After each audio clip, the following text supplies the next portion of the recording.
예, 이제 우리가 민수기 말씀의 이제 거의 마지막 부분이고, 또 특별히 오늘의 이 본문의 말씀은 민수기 전체 말씀의 결론에 해당하는 부분이라고 볼 수가 있겠습니다. 자, 하나님께서 이 민수기 전체를 또 모세를 통해서 기록하게 하시고 이제 어떻게 결론을 내리시는가 참 중요한 부분인데요. 자, 이스라엘 백성들이 이제 가나안 땅으로 들어가기 전에 하나님께서 주신 아주 중요한 명령이 하나가 있습니다. 그 명령에 대한 것이 이제 바로 오늘 이 본문인데요. 자, 하나님께서 주시는 명령이 뭐냐? 다른 게 아니라 먼저 너희가 버리라 라는 거예요. 넌 먼저 너희가 버려라. 우리 사람들은 많이 얻는 것을 좋아합니다. 그렇잖아요?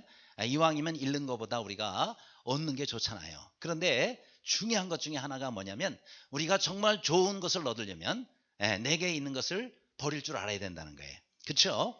왜냐하면 합당치 않은 것들을 자꾸 우리가 가지고 있으면 주님께서 오시는 은혜가 자꾸 막히게 되는 겁니다. 그래서 우리가 신앙생활할 때 옳지 않은 거, 신앙생활할 때 잘못된 거, 예를 들어서 죄라든지 그 다음에 합당치 않은 것들을 먼저 버리는 거예요. 먼저 버려. 우리가 예수님 믿을 때 제일 먼저 우리는 내 자아를 버리고, 그죠? 죄를 버리고, 그리고 예수님을 나의 주인으로 우리가 모실 때 우리에게 뭐가 주어져요? 영생이 주어지잖아요. 그렇죠?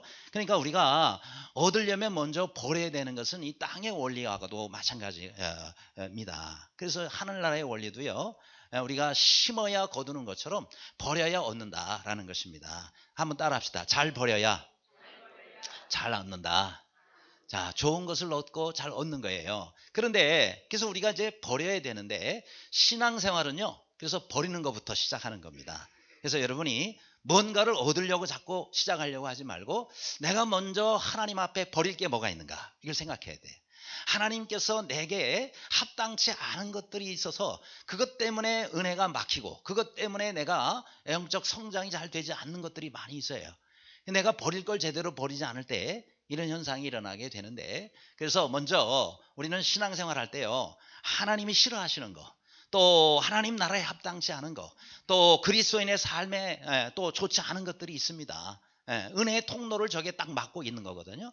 축복의 통로를 이런 것들이 막고 있는 거거든요. 그래서 그런 것들을 먼저 잘 버려야 되는 거예요. 잘 버려야 됩니다. 그래서 잘 버려야 좋은 것을 얻는데, 자, 그러면 과연 우리가 버려야 할 것들이 뭐냐는 거예요. 우리가 뭘 도대체 하나님 앞에서 가나안 땅에 들어가기 전에 버려야 되겠느냐, 하나님 나라에 들어가기 전에 우리가 뭘 먼저 버려야 되겠느냐 하는 거예요. 자, 첫 번째로 우리가 버려야 될 것은요, 교만을 버려야 된다 그랬습니다. 한번 따라합시다. 교만을 버립시다.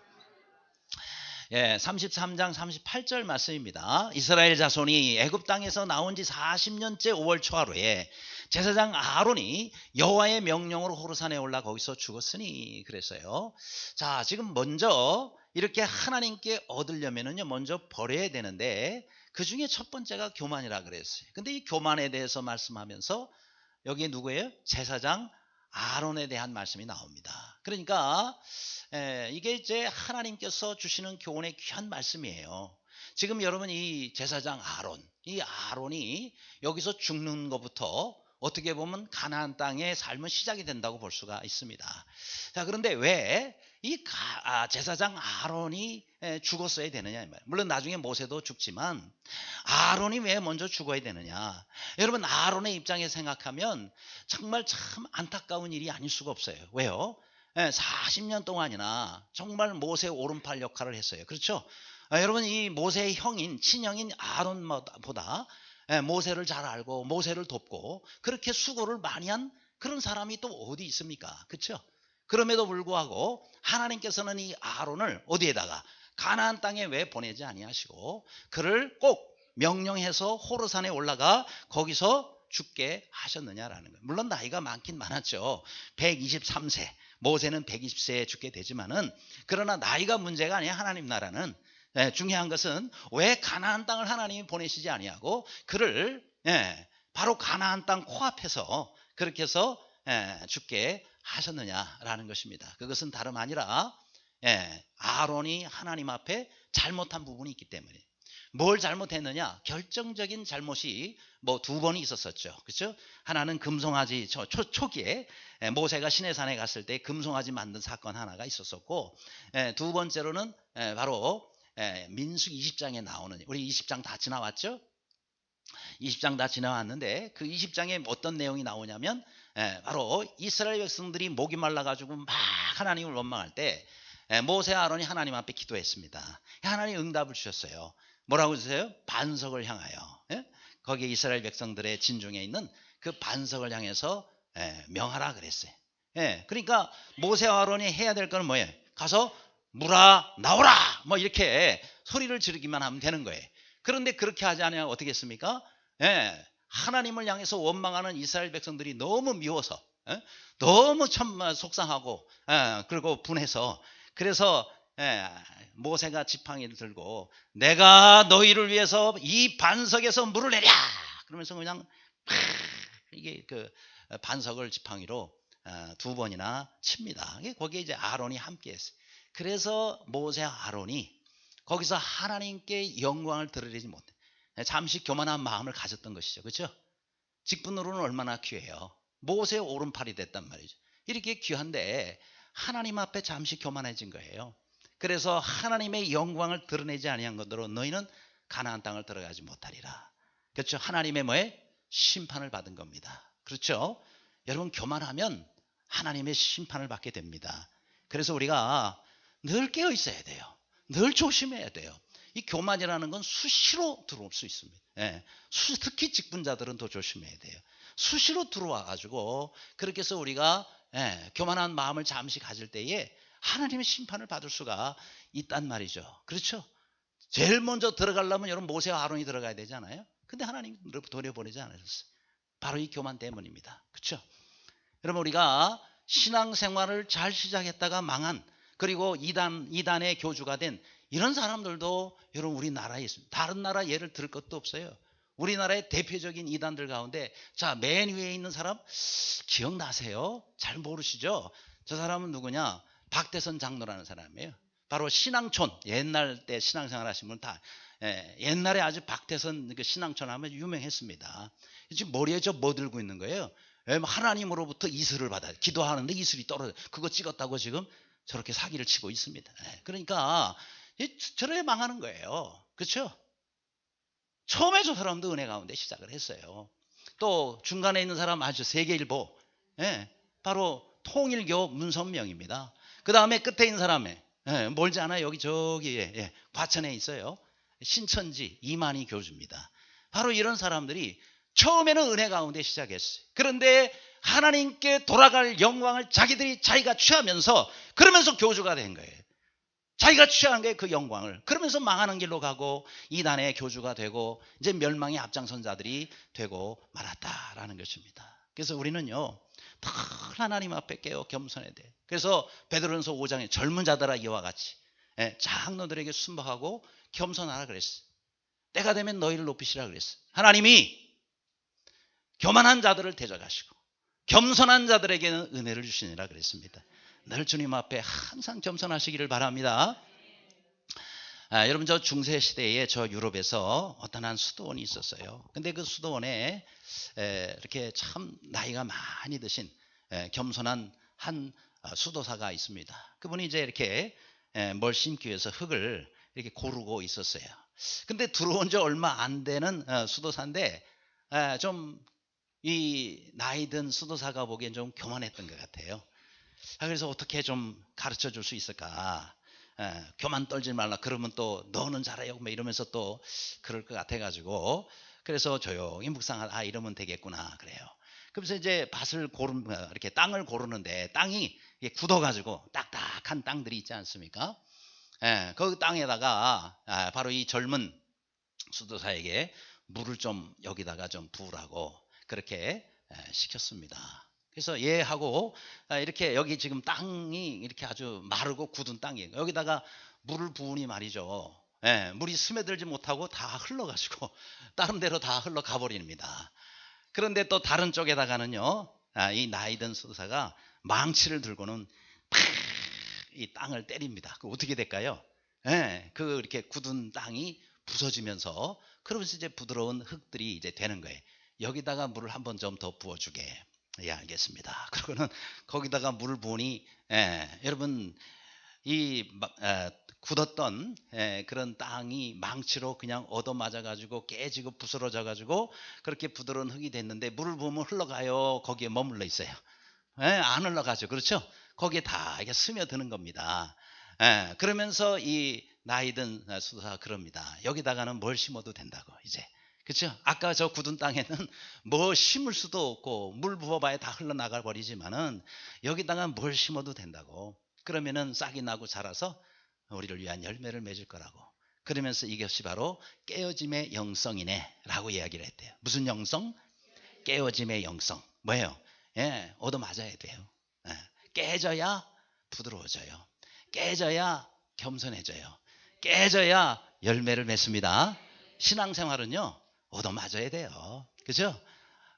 덜 얻어맞은 사람은 덜 깨져가지고 그렇게 해서 뭘 심어도 역사가 안 일어나요. 은혜도 다 흘러버려요. 하나님이 은혜를 안 주셔서 문제가 아니라 내 마음밭이 벌써 단단하게 굳어져 있기 때문에 하나님이 은혜를 줘도 옆 사람은 은혜를 흠뻑 받아가지고 아멘 할렐루야 그러는데 옆 사람은 마음이 단단하게 굳어져 가지고 은혜 받은 게 다 흘러가 버려요. 네, 그래서 은혜를 못 받는 겁니다. 그러니까 이게 깨어짐의 영성이에요. 뭘로 얻어맞아야 돼요? 말씀으로 얻어맞아야 돼요. 그렇죠? 우리가 사람에게 얻어맞는 것보다 말씀에 얻어맞는 게 훨씬 은혜가 있습니다. 그렇죠? 그래서 우리가 하나님의 말씀에 안 깨지면 하나님이 사람한테 깨지게 만든단 말이에요. 사람한테 얻어 터지게 만든단 말이에요. 그렇죠? 그러면 우리가 먼저 하나님의 말씀에 은혜 받는 게 좋죠. 그렇게 해서 내가 깨어져야 돼요. 그래서 우리는 날마다 깨져야 돼요. 늘 깨져서 주님 앞에 부드러워질 때 하나님의 역사가 일어납니다. 그러므로 늘 주님 앞에 늘 겸손하여서 하나님의 은혜를 앞장서 받는 모두가 되시기를 간절히 바랍니다. 두 번째로 우리가 버려야 할 것이 있습니다. 그것은 옛 습관을 버려야 된다 그랬어요. 52절입니다. 그 땅의 원주민을 너희 앞에서 다 몰아내고 그랬어요. 너희 앞에서 다 몰아내라. 그러니까 중요한 것은요, 이스라엘 백성들이 제일 먼저 해야 될 일이 뭐냐? 가나안 땅에 들어가서 제일 먼저 해야 할 일이 뭐냐? 그것은 바로 그 땅 원주민들, 거류민들을 다 몰아내는 거예요. 왜 그들을 몰아내야 될까요? 왜 몰아내야 되죠? 다른 게 아니에요. 그들은 성적으로 물러냈고 도덕적으로 타락한 그런 사람들이에요. 그러니 그들을 몰아내지 아니하면 그들 곁에 함께 두면 어떤 일이 일어나죠? 그들이 영향을 끼쳐요. 그죠? 계속해서 이스라엘 백성들에게 가까이서 영향을 끼쳐가지고 그렇게 해서 나중에는 이들도 함께 성적으로 물러내지고 그 다음에 도덕적으로 타락하고 하나님과 멀어져서 결국 망하는 길로 가게 되기 때문에 그러는 거예요. 하나님이 이스라엘 백성을 사랑하기 때문에 그래서 너희가 반드시 제일 먼저 해야 될 일은 그 땅의 거류민들을 다 몰아내라는 거예요. 그렇죠? 그렇게 몰아낼 때에 저들은 온전히 하나님만을 붙잡고 영향을 세상으로부터 받는 것이 아니라 옆에 있는 거류민들을 통해서 받는 것이 아니라 하나님께로부터 영향을 받는 거죠. 그렇죠? 그런 하나님으로부터의 영향을 받을 때 뭐가 돼요? 이들이 온전히 하나님 앞에서 귀 쓰임 받는 그런 제사장 국가인 이스라엘 백성이 되는 것이다 라는 것입니다. 그러면서 여러분 우리를 돌아봐야 된다. 우리도 우리 안에 있는 옛 습관들, 그렇죠? 이런 것들을 전부 벗어버려야 돼. 썩어져가는 구습을 줬는 그런 옛사람의 모습 다 버려야 됩니다. 옛 습관들이 우리에게 많이 있습니다. 그렇죠? 그래서 에베소서 5장 22절에도 이렇게 말씀, 4장 22절 우리 다 함께 읽습니다. 시작. 너희는 유혹의 욕심을 따라 썩어져가는 구습을 따르는 옛사람을 벗어버리고. 우리가 벗어버릴 게 있어요. 뭐예요? 옛사람을 벗어버려야 되는데 우리 옛사람의 모습이 어떤 모습이에요? 썩어져가는 옛날 습관. 예수님 믿지 않을 때에 우리가 가지고 있던 이런 습관들, 이거 버려야 된다. 안 그러면 우리 신앙 다 까먹는 거예요. 터진 웅덩이에 물 붓기라 그랬어요. 여러분 터진 웅덩이에 물 붓기나 또 밑빠진 독에 물 붓기 같은 얘기인데 아무리 은혜가 부어져 봐야 다 빠져나가고 또 빠져나가고 또 빠져나가고 그러는 거예요. 여러분 우리가 그럴 수가 있어요. 신앙생활을 여러분이 교회를 안 나와서 문제가 아니고 교회를 나옴에도 불구하고 믿음이 안 자라는 사람들은 공통점이 있어요. 이 옛사람의 습관에 매여 있을 경우, 썩어가는 구습이 아직도 벗어지지 않는 경우, 그러니까 아직 내 몸은요 구원받아서 내 몸은 영생에 이르는 몸을 가졌는데 아직도 옷은 옛날 사람의 내 습관을 그대로 가지고 있는 거예요. 그렇기 때문에 변화가 안 일어나는 겁니다. 그러니까 신앙이 자라가지를 않아요. 죽으면 겨우 구원은 받을지 모르지만은 그러나 그 사람을 통해서 다른 사람의 믿음에 좋은 영향을 받을 수가 없는 거예요. 그렇죠? 오히려 악영향을 끼칠 수가 있고 나는 나대로 믿음이 안 자라가는 것입니다. 왜 안 자라가요? 예, 바로 내가 벗어버려야 될 옛사람의 습관을 벗어버리지 못하고 있기 때문에 그렇단 말이에요. 대표적인 건 뭐예요? 술, 담배 문제입니다. 그렇죠? 예수님 믿고도 이거 해결하지 못하고 이거 끊지 못해가지고 계속해서 좀 주일날 와서 말씀에 은혜 받고 아멘 아멘 그렇지 그렇게 살아요. 집에 가서 또 한잔하고 응? 친구들 만나서 또 한잔하고 그러면 다시 또 빠져나가는 거예요. 그렇죠? 아 그러다 보면 막 술자리에서 했던 얘기가 생각이 나. 맞아 그래 그러면서 야 그게 좋을 것 같아. 어? 아 맞아 내가 그렇게 살아야 되고 내가 저 친구처럼 잘 먹고 잘 살아야 출세를 해야 되고 막 이러면서 다시 또 바닥을 치는. 주일날 하고 주여 또 은혜 받고 또 그래 이렇게 서지 말아야 그리고 또 한잔하고는 또 다시 옛사람들. 여러분 우리가 이게 자꾸 개가 그 토했던 걸 다시 도로 먹는다는 것처럼 우리가 똑같이 이런 일들을 반복해서는 안 돼. 끊어버리시기를 바랍니다. 그래야 우리가 믿음이 자라가는 거예요. 변화가 일어나는 거예요. 그렇죠? 점치고 무슨 사주팔자 보고 옛사람의 이런 습관들 우리가 주위에 많아요. 제가 다 일일이 여기서 언급할 필요는 없겠죠. 그렇죠? 그러나 나를 붙잡고 내가 주님께 더 가까이 나아가야 되는데 갈라다 그러고 다시 도로묵 갈라다 그러고 다시 또 내려앉고 이렇게 만드는 그 원인이 뭔가 내가 버려야 될 옛사람의 습관 이것이 뭐냐 그것을 알고 완전히 그것을 벗어버리시기를 바랍니다. 그래야 우리의 믿음이 성장이 일어나고요 변화가 되는 거예요. 그거는 뭐 좋은 말씀 들어가지고 절대 안 변합니다. 어떻게 해야 돼? 훈련을 받아야 돼. 자꾸 훈련을 받아요. 습관이라는 게 참 무서워가지고 한번 그 습관이 들면요 그 끊기가 정말 참 어려워요. 응? 정말 어렵습니다. 예를 들어 도박이나 노름 같은 것도 마찬가지. 가지 말라 그래서 안 갑니까? 돈 떨어졌다고 안 갑니까? 빚내서라도 간다고요. 어떤 사람은 손 자르니까 왼손으로 하더라고 오른손 자르. 왼손 자르니까 발로 하고 발가락으로 또 이야 감옥 가니까 감옥에서 어떻게든지 또 하려고. 아유 돌아가시기 전까지는 길이 없는 것 같아. 그러나 한 가지 방법이 있죠. 하나님이 역사하셔야 됩니다. 하나님이 역사하시면 그러면은 이제 역사가 변화가 일어나겠죠. 그 전까지는 정말 어려워요. 내 의지로 안 되는 겁니다. 그렇죠? 내 의지로 안 되는 거예요. 여러분 박영문 장로님이라고 계세요. 이분은 본인이 스스로 나는 영문을 모르고 장로가 된 사람이라고. 어쨌든 이 박영문 장로님 전에 제가 잠깐 이렇게 이분에 대해서 소개도 한 일이 있었었는데 새벽기도 때인가요? 아무튼 이 박영문 장로님은요 어떤 분이냐 깡패 출신이에요. 응? 깡패 출신. 생긴 것도 좀 옛날에 깡패 쓸 때는 아무튼 주먹으로 싸워가지고 자기가 접은 일이 없다니까. 근데 아무튼 이분이요 어떤 사람이냐면 어느 날 교회 가면 이분 살고 있는데 가까이 있었나 보죠. 막 교회에서 막 이렇게 좀 집회 같은 거 할 때는 드럼 소리 나고 좀 시끄럽잖아요. 뭔 놈의 교회가 이렇게 시끄럽냐고. 그래가지고는 저 교회를 그냥 불질러 버려야 되겠다. 이분 자기 성질에 안 맞으면 불지르는 게 특기인가 봐요. 그래가 불질러 버려야 되겠다. 그래서 밤에 교인들이 없는 밤에는 되게 교인이 없잖아요. 그래서 밤에 가가지고 교회 불질러요. 소기통을 들고 그 교회를 슬쩍하고 들어갔는데요. 아마 저녁에 무슨 집회가 있었나 보자. 죄야! 하버니 놀래가지고 도망간 거예요. 왜 교인들이 막 교회에 꽉 차 있더래요. 걸렸다면 큰일 나잖아요. 그러니까 막 도망가요. 교회를 불리러 찾아갔던 그 교회 장로님이 되셨어요, 이분이. 그러니까 우리 하나님 참 특이해요. 그렇죠? 불지러 간 교회 장로를 만들어 놓으시잖아요. 그렇죠? 우리 아버님도 제 앞에서 성경책 다 찢어버렸단 말이에요. 그런데 그 성경 찢는 손을 변화시키셔가지고 성경을 쓰는 손을 만들어요. 그것도 붓글씨로 7년 동안 성경을 쓰도록 하나님 만들어요. 그러니까 성경 찢는 손을 성경 쓰는 손으로 변화시키는 우리 하나님. 불지르러 갔던 교회에 그 교회 장로를 만들어주신 우리 하나님. 야, 아멘 안 하시는 분 도대체 좀 뭔 생각을 하고 있는지 모르겠어요. 자, 그래서 영문을 모르고 장로님이 되신 게 아니고 다 이유가 있는 겁니다. 이분이 거기로 끝나는 게 아니고요. 이분이 막 깡패짓을 해가지고 잡혀서 그리고 감옥 가 있는데 하도 감옥을 들락날락 하니까 그 아내가 너무너무 힘든 거예요. 그래서 난 못 살아. 그러고는 그냥 도망가 버렸어요. 남편 감옥에 있는데 애까지 버리고 그냥 도망가 버렸어요. 감옥에서 그냥 일을 하는 거예요. 내가 나가기만 해봐라. 나왔어요. 드디어. 나와가지고 내 반드시 죽여버리고 말. 그래가지고요. 또 소기통을 들어요. 또 이분은 특기가 소기통 드는 거예요. 소기통을 들고 전남 광주인가 아무튼 자기 아내가 거기에 이제 있다는 걸 알 거 아니에요. 근데 8식구래 8식구. 그 8식구를 전부 아무튼 불태워 죽이려고 한꺼번에 죽이는 방법은 집 앞 다 자고 있을 때 거기다가 불 지르는 거예요. 그 집에다가 다 불려. 그 돌아가면서 석유 다 뿌려놓고 그리고 불 지르면은요. 불에 타가지고 밤에 자다가 나오지도 못하고 다 타 죽을 거 아니에요. 그럼 그 다음날 아침에 신문에 나오겠죠. 그렇죠? 일가족 8명 뭐 불에 타 죽다 하고 신문에 나오면 그거 확인하는 순간 자기는 자살하려고 그랬대. 다 죽은 거 확인하는 순간 처갓집 식구들 다 죽이는 거예요.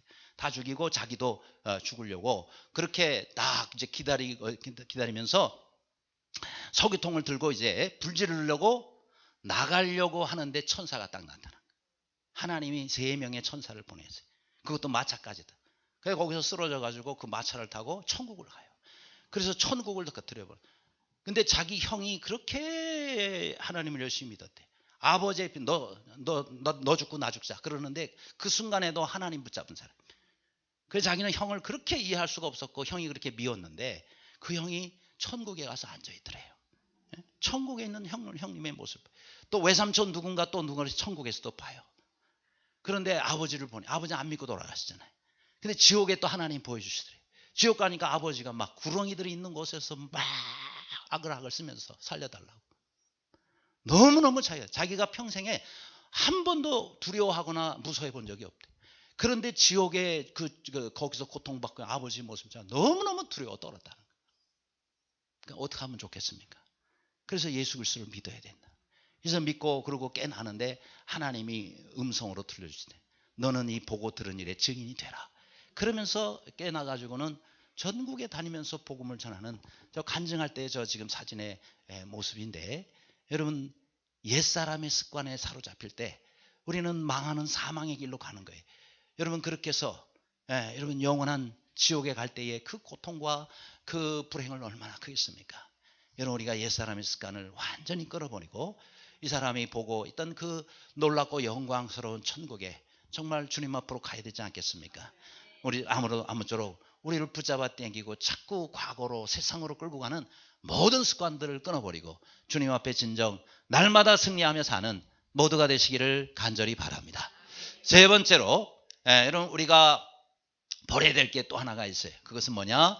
우상을 버려야 된다 그랬어요. 52절에 그 새긴 석상과 부어 만든 우상을 다 깨뜨리며 산당을 다 헐고라고 말씀하고 있습니다. 자 여기서 또 거류민을 다 쫓아라 그랬는데 그걸로만 충분하지 않아요. 그럼 또 뭐가 남아요? 우상들이 남죠. 그렇죠? 사람은 다 쫓아냈어요. 그러면은 뭐가 남아요? 그 사람들이 만들었던 산당이나 석상이나 그 다음에 우상들이 또 남아있을 거 아니겠어요? 그렇죠? 그러니 이 모든 우상들을 어떻게 해요? 그냥 놔두면 또 어떻게 됩니까? 야 이거 믿어가지고 여기 있는 사람이 잘 먹고 잘 살았나? 그러고는 또 그 우상들을 또 믿고 그럼 뭐가 돼요? 하나님도 믿고 우상도 섬기고 이런 상황이 생기게 되는 것이죠. 그래서 어떻게 해야 돼요? 다 깨뜨려버리고 다 헐어버리고 전부 없애라 라고 하나님 말씀하시는 겁니다. 그러니까 가나안 땅의 우상들을 전부 제거하라는 거예요. 그렇게 하지 아니하면 이스라엘 백성들이 역시 하나님을 믿는 그 신앙에서 또 돌이켜 떠나는 것입니다. 특별히 우리가 여러분 기억해야 될 것은 야곱. 이 야곱이 하나님의 은혜로 그가 모든 것을 회복하고 자기 처자와 식솔들 그리고 또 모든 종들을 전부 거느리고 다시 가나안 땅으로 가게 되지 않습니까? 그때에 이 야곱에게 하나님께서 베델로 올라가라 라고 말씀하시면서 또 하게 하신 것이 있죠. 그렇죠? 하나님이 뭘 하라고 하셨어요? 그 다음 말씀해 보면 창세기 35장입니다. 여기 보면 베델로 올라가서 하나님께 뭘 쌓으라고요? 제단을 쌓으라. 오늘날로 말하자면 예배드리란 말이죠. 그렇죠? 베델로 올라가서 네가 처음 만났던 그 하나님께 감사하며 제단을 쌓으라. 예배를 드리라는 거예요. 그럴 때에 이 야곱이 제일 먼저 한 일이 뭐였느냐면 자기의 모든 식솔들에게 너희들 가지고 있는 우상 전부 여기서 벼르라. 베델로 올라가기 전에 우상들을 전부 버려야 해. 크고 작은 우상들.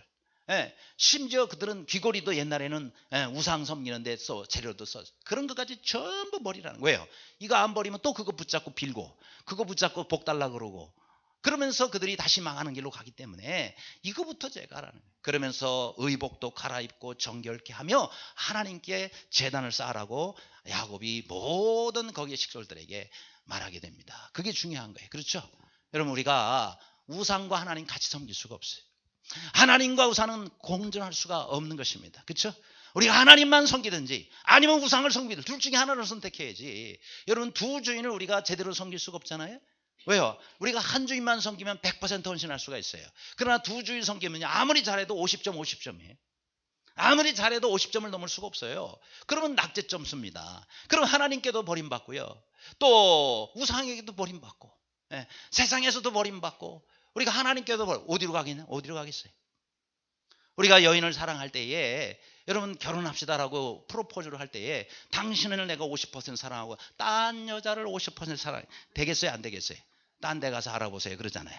안 되는 겁니다. 그렇죠? 오직 당신만을 이래도 될까 말까인데, 당신만을 그래도 될까 말까인데 당신 50점 다른 사람 50 그래 하겠습니다. 이건 말이 안 되는 거예요. 그러니까 우리가 하나님을 섬길 때도 두 주인을 우리가 섬길 수가 없는 겁니다. 오직 하나님만 섬긴다 그러면 우리 하나님만을 붙잡고 우리가 섬겨야 되는 거예요. 그래서 여러분 신앙에도 뭐가 있어요? 혼합주의라는 게 있어요. 혼합주의가 뭐 이것저것 섞어 넣는 거예요. 섞어 넣는 거. 여러분 여기 물이 있습니다만은 이 물에다가 구정물을 섞어 놓으면요 누가 마시냐 이 말이에요. 전부.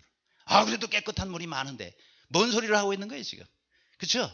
여러분 이 물 한 잔에 여기에 10% 구정물이 들어가면 마실 사람이 여기 어딨냐고요. 그래도 90%가 깨끗한 물인데 여러분 우리가 못 마시는 겁니다. 이게 바로 신앙의 혼합주의예요. 우리가 하나님을 믿으려면 100% 하나님을 우리가 온전히 믿고 섬겨야지 이것저것 섞어 놓으면 되냐 이 말이죠. 그렇죠? 근데 이스라엘 백성들이 우상을 왜 멀리하라 그래요? 우상을 왜 전부 없애라 그래요? 조그만 거 하나를 그냥 놔두면 그것이 점점 영향을 끼쳐가지고 나중에는 한 가정, 나중에 10가정, 나중에는 한 지역, 나중에 이스라엘 전체가 다 물들어요. 실제 그렇게 됐잖아요. 그래서 이스라엘 백성들이 하나님 앞에 버림받지 않았습니까? 그렇죠?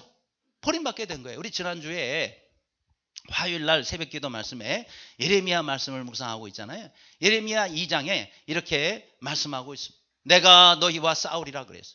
내가는 하나님이에요. 너희는 누굴까요? 여러분 다른 이방 대적이 아니에요. 이스라엘 백성입니다. 아니 이스라엘 백성의 보호자, 이스라엘 백성들을 지키시고 이스라엘 백성들의 편이신 하나님께서 어떻게 이스라엘 백성들과 싸우겠다는 말은요 공격한다. 내가 너희를 치겠다라는. 하나님이 이스라엘 백성을 치시면 이스라엘 백성은 어떻게 살아남겠냐 이 말이에요. 그럼 왜 하나님이 저렇게 되셨어요? 이스라엘 거기 나옵니다. 너희가 바꾸었도다. 뭘 바꿔요? 하나님 대신에 다른 이방신을 갖다가 놨어. 다른 일 바꿨단 말이죠. 그리고 하나님 잊어버린 거예요. 하나님 잊어버렸어요. 다른 신을 섬기는 다른 신 쫓아간 거예요. 그러니까 하나님께서 이스라엘 백성을 공격하면 이스라엘 백성은 어디 서겠냐 이 말이죠. 그래서 우리는 늘 하나님을 우리가 믿되 정말 온전히 믿어야 되겠고 내 안에 조금이라도 다른 거 섬기는 것이 있다면 우상이 있다면 그거 우리 다 남김없이 제거해야 되는 겁니다. 그렇죠? 여러분 우상이 눈에 보이는 우상만 우상이 아니에요. 오늘날은 변형된 우상들이 많아요. 바뀌어진 우상. 어떻게 해요? 신상이 아니라 내 마음속에 여러 가지 다른 것들을 내가 섬기고 있는 경우가 있어요. 어떤 사람은 스포츠맨이나 어떤 사람은 연예인이 나의 우상이 될 수도 있고요. 어떤 사람은 자기 배우자나 어떤 사람은 자기 자녀가 우상이 될 수가 있어요. 어떤 사람은 자녀가 막 너무 공부하는 게 또 중요하다고 생각해요. 그러니까 내일이 시험이라고 하면 오늘 교회 빠져 그러는 거예요. 애가 교회 가겠다는데 빠져! 너 한 번쯤 예배 안 다녀. 우리 하나님은 사랑의 하나님이시니까 괜찮아. 엄마가 예배 한 번 더 드릴게. 너는 가서 공부해. 이렇게 한단 말이에요. 그 어머니가요. 제가 없는 얘기 지금 만들어내는 게 아니에요. 김동환 목사님 지난번에 제 맨날 간증하신 그 내용이에요. 그분이 저 홍문수 목사님, 제 친구 목사님, 신반포교회 거기 담임 목사님 그분이 하신 얘기예요. 그게 권사님이에요. 그분이. 근데 자기의 딸이 교회 오겠다니까 교회 오지 말고 공부하라고 했던 그분이.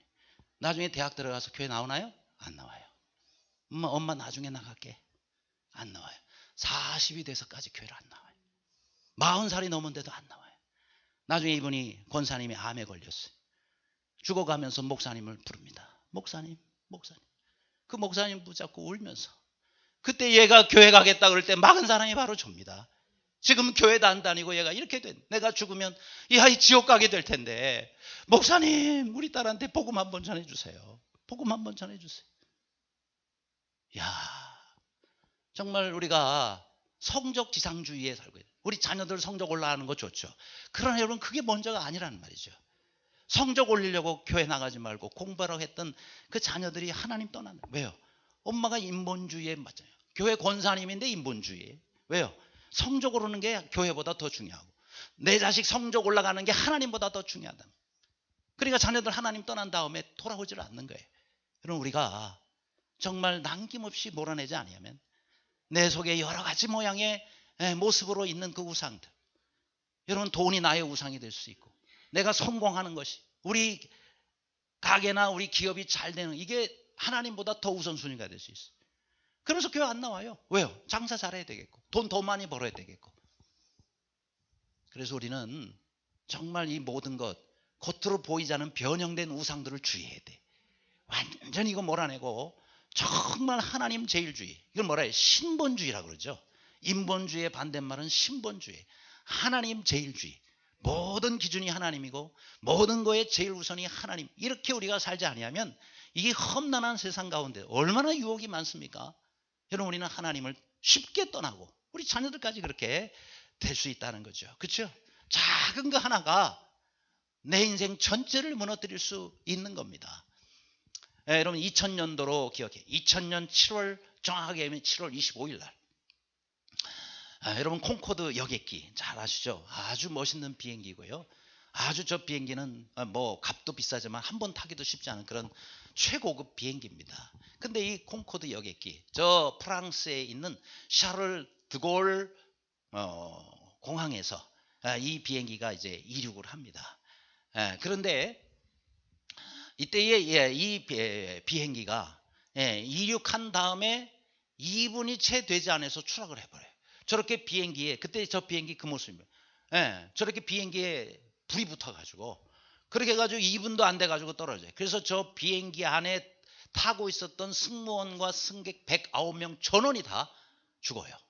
그리고 이게 또 2분 안 됐으니까 이게 또 민가 쪽에 또 떨어져가지고 그것 때문에 비행기가 뭐 그냥 아닌 밤중에 정말 그 벼락 치듯이 이게 또 민가에 떨어져가지고 거기 때문에 또 죽은 사람들도 많아요. 그런 사건이 바로 2000년도 7월에 있었어요. 그런데 왜 저렇게 잘 날아가던 비행기가 떨어졌느냐? 원인은요, 이 저 활주로에 그 앞에 비행기가 가면서 날개 부분에 어떤 덮개 하나가 떨어진 거예요. 쇠조각이. 그게 한 40cm 정도밖에 안 되는 거래요. 그 거대한 비행기에 따지면 이 40cm는 조그만한 쇠조각에 불과한 거예요. 그런데 비행기가 가면서 막 이제 달려가잖아요. 달려가서 뜨잖아요. 그걸 밟아가지고 바퀴가 터지고 이 파편이 튀면서 여객기에 엔진을 친 거예요. 엔진에 그 연료 탱크 있는 부분을. 그래가지고 불이 나가지고 이 비행기가 떨어졌다는 겁니다. 이야, 그 작은 쇠조각 하나가 이렇게 큰 영향을 끼쳤어요. 그래서 오늘날은요, 이 비행기가 1시간마다인가 2시간마다 이 활주로에요, 차와 사람들이 쫙 지나간대. 그래서 중간에 떨어져 있는 걸 전부 주워요. 안 그러면 이런 사고가 언제든지 일어날 수 있기 때문에. 그러니까 우리가 정말 우리 귀한 인생들 아닙니까?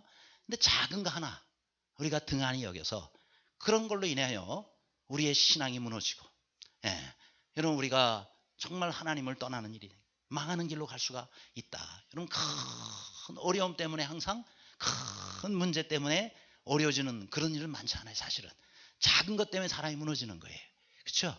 여러분 사람이 전쟁 나가지고 총에 맞고 폭탄 맞아 죽는 일은요, 그거 많지 않아요, 숫자가.